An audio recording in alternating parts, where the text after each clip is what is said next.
When joy became a weapon. The day laughter arrived. The observation station Kelver's Eye hung in the void between two dying stars, a place where the Confederation kept watch over the neutral zones.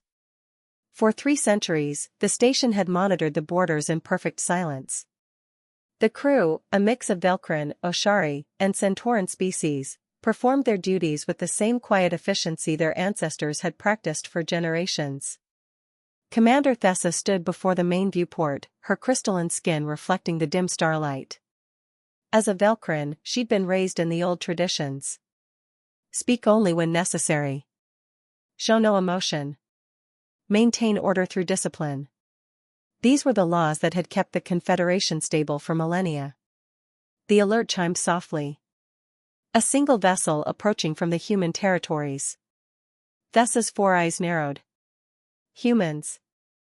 The galaxy's newest species, barely 3 generations into space travel. They were different. Unpredictable. Strange. Incoming transmission, reported Ashen, her communications officer. His tentacles flickered with the bioluminescent patterns that indicated mild concern among the Oshari. Play it, Thessa commanded. The screen lit up with a human face, young, male, with brown skin and eyes that seemed to sparkle with something Thessa couldn't identify. His mouth was stretched wide, showing teeth. The Velcrin database said this expression was called a smile. Kelver's Eye, this is Captain David Okonkwo of the human trade vessel Curiosity. Requesting permission to dock for resupply. We've got food, entertainment, and, he paused, that strange expression growing wider, jokes. Lots of jokes. Thessa exchanged glances with Ashen.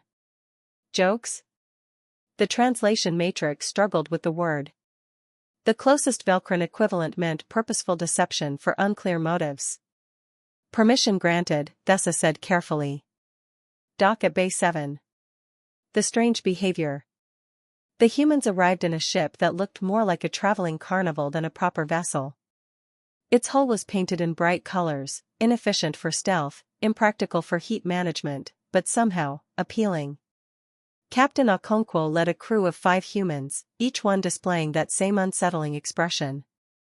They brought supplies as promised, protein synthesizers, medical equipment, and containers of something they called chocolate. But they also brought something else. Something that would change everything. In the station's common area, the humans gathered with the Confederation crew for what they called a cultural exchange. Thessa attended out of diplomatic obligation, expecting a formal presentation of human customs and traditions. Instead, Captain Okonkwo stood before them and said, "So, a Velcrin, an Oshari, and a human walk into a bar." What followed was incomprehensible. The human spoke words that made no logical sense. Something about a misunderstanding involving a translation device and a food order. The story had no practical purpose, no useful information, no tactical value. And then the humans made that sound. It started as a short burst of air forced through the throat. Then it grew, rolling through them in waves. Their bodies shook. Their eyes watered. They clutched their sides as if in pain, but their expressions showed no distress. "What's wrong with them?" Ashen asked, his tentacles contracting in alarm. "Are they having a medical emergency?"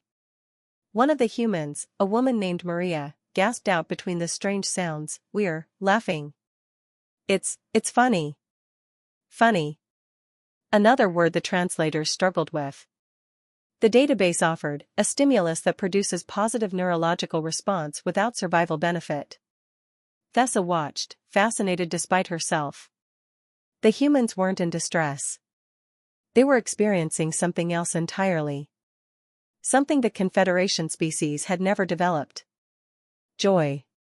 The infection spreads. Over the next few days, something unprecedented happened. The humans didn't just trade supplies, they traded this humor. They told stories with unexpected endings. They made observations about the absurdities of daily life. They found patterns in chaos and pointed them out in ways that made that strange sound want to escape from listening throats. And slowly, impossibly, the Confederation crew began to change. It started with young Praxis, a Centauran engineer barely into his second century. He was helping a human named James repair a coolant pump when James muttered, "You know, this pump reminds me of my ex-wife. Makes a lot of noise and never works when you need it." Praxis didn't understand the words, but something about the tone, the timing, the absurdity of comparing machinery to relationships made something bubble up in his throat. Before he could stop it, a sound emerged, rough, unpracticed, but unmistakable. He had laughed. The sensation was overwhelming. His entire body felt lighter. The stress he'd been carrying from the morning system failure simply dissolved. For the first time in his life, Praxis understood that existence could contain something beyond mere survival and duty. Word spread through the station. The humans possess a weapon. A weapon that makes you weak. That makes you lose control. But those who'd experienced it whispered a different truth: it makes you feel alive. The price of happiness. Commander Thessa tried to maintain order, but the change was already taking root. She found herself lingering near the common area during evening hours when the humans gathered. They told their stories, shared their jokes, and that sound, laughter, filled spaces that had been silent for centuries. One evening, Captain Okonkwo approached her privately. "Commander, I see you watching us. Would you like to try?" "Try what?" Thessa asked, her voice carefully neutral. "Laughing. Being happy. It's not dangerous, I promise. Our species don't engage in such frivolous behavior. We are disciplined. Controlled." Okonkwo studied her with those bright human eyes. "Can I ask you something? In your 3 centuries of duty, have you ever once felt joy? Not satisfaction at completing a task. Not relief that danger has passed. But actual, pure joy?" Thessa opened her mouth to answer, then realized she couldn't. The word joy had no place in Velcran vocabulary.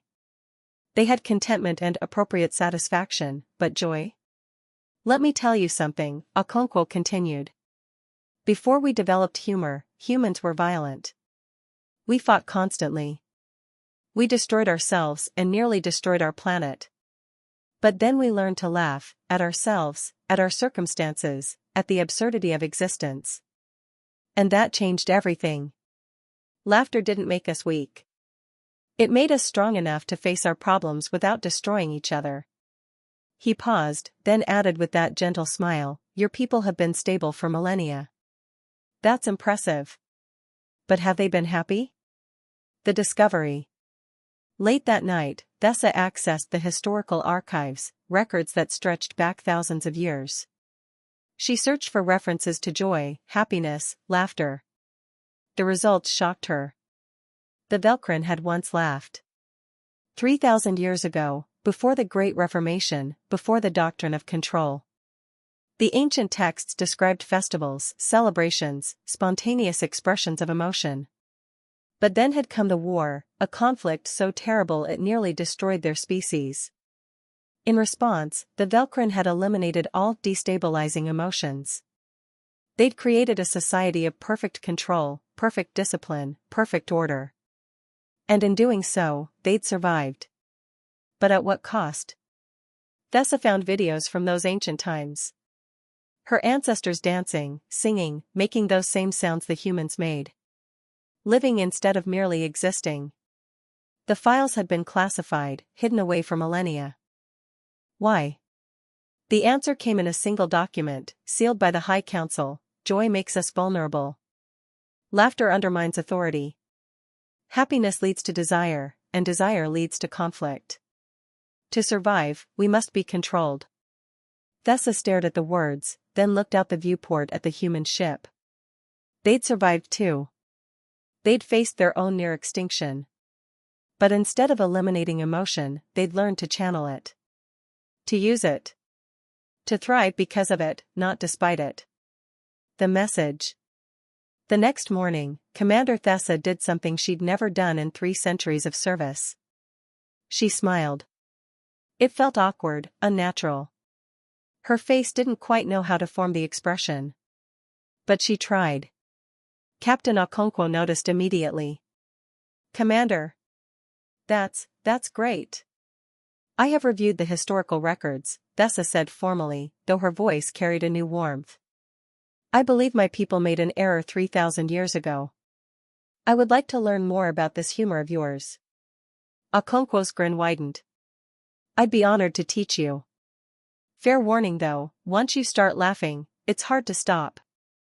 For the first time in 3 centuries, Commander Thessa hoped that was true. But in the darkness beyond the station, sensors that hadn't been triggered in millennia suddenly activated.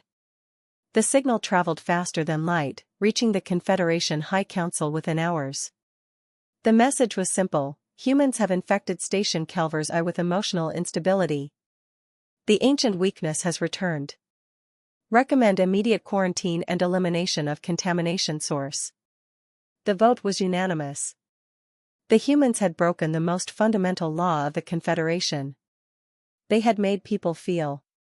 And for that, they would be eliminated when laughter became revolution. The sentence. The Confederation fleet arrived within 3 days.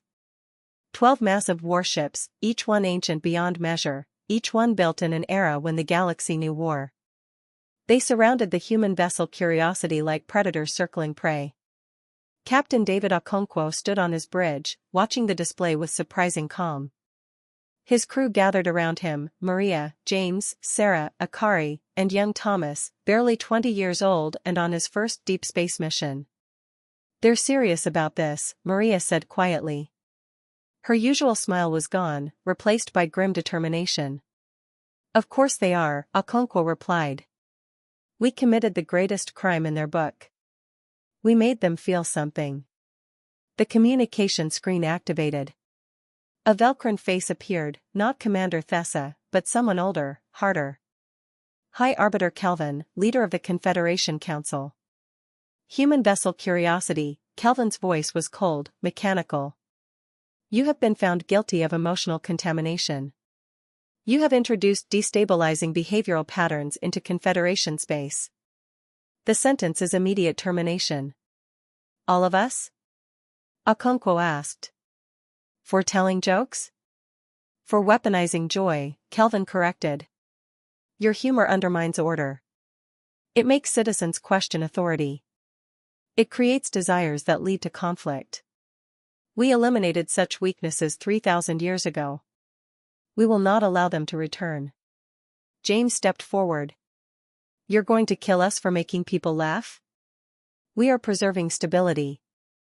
The needs of the collective outweigh individual pleasure. The choice. Okonkwo took a deep breath. His hand moved to the communication panel, but instead of the distress beacon, he activated the public broadcast channel, the frequency that reached every station, every ship, every settlement in this sector. People of the Confederation, he began, his voice carrying across the void. My name is David Okonkwo. I'm about to die for teaching someone to smile. But before I do, I want you to understand what your leaders are so afraid of. Cease this transmission, Kelvin commanded. Okonkwo ignored him. 3,000 years ago, your ancestors made a choice. They chose survival over happiness. Safety over joy. Order over freedom. And that choice worked, you survived. But at what cost?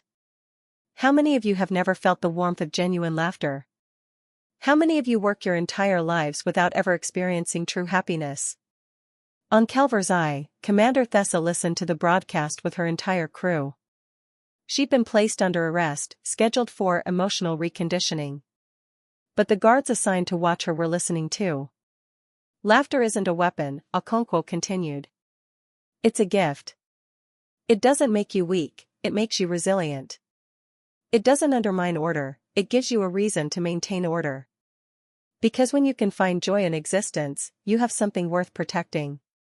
The ripple. The broadcast reached thousands of stations simultaneously. On each one, crews who'd been serving in silent dedication for decades suddenly heard a truth they'd never been allowed to consider. Workers who'd never questioned their purpose found themselves wondering, what if there's more? On a mining station near the Arachnid Nebula, an Oshari engineer named Valtar heard the transmission. He thought about the 30 years he'd spent extracting minerals from dead asteroids. 30 years without a single moment of joy. 30 years of existing but not living. He started laughing. The sound was rough, unpracticed, almost painful. But once it started, he couldn't stop. And the laughter was contagious. Within minutes, half the station was making that strange, wonderful sound. On a research vessel studying dark matter, a Centauran scientist heard the broadcast and remembered a joke a human colleague had told her months ago. She'd dismissed it as nonsensical at the time. But now, hearing Okonkwo's words, she understood the point wasn't the logic, it was the feeling. She giggled. The first giggle in her 150-year life. Throughout the sector, the infection spread. Not a disease, but an awakening. Species that had suppressed emotion for millennia suddenly remembered what their ancestors had known: life without joy isn't life. It's just survival. The mutiny. On the Confederation flagship Eternal Order, High Arbiter Kelvin watched his control slipping away. Reports flooded in from across the sector. Stations refusing to follow protocol. Crews demanding recreational time. Workers asking why they couldn't laugh. The contamination is spreading faster than projected, his tactical officer reported. We need to act now. Kelvin's mandibles clicked in frustration. Charge weapons. Target the human vessel. But as the order traveled through the command chain, something unprecedented happened. The weapons officer, a young Velcrin named Tresh, hesitated. Sir, they're unarmed. They pose no tactical threat. They pose an existential threat to our way of life. Fire. Tresh's hands hovered over the controls. He thought about the video he'd seen last night, archived footage from 3,000 years ago. His ancestors, laughing at a festival. They'd looked so alive. More alive than anyone he'd ever known. No, he said quietly. The bridge went silent. In 3,000 years, no Velcrin had ever refused a direct order. What did you say? Kelvin demanded. Tresh stood, facing his commander with newfound courage. I said no. I won't kill people for being happy. I won't punish joy. Our ancestors were wrong, and so are you. Around the bridge, other officers stood. One by one, they stepped away from their stations. Not in aggression, but in refusal. The mutiny was silent, dignified, and absolute. The revolution. Back on Kelver's Eye, Commander Thessa heard the commotion outside her detention cell. The door opened, but instead of guards coming to take her to reconditioning, she saw her crew, all of them, even the ones who'd never laughed. Commander, Oshin said, his tentacles forming patterns that indicated determination.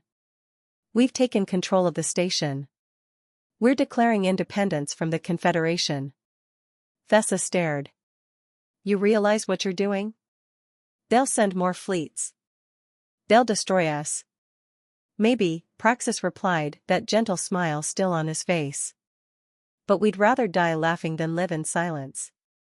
The sentiment spread. Station after station declared independence. Not through violence, but through simple refusal to continue living without joy. They didn't attack the Confederation, they just stopped obeying it.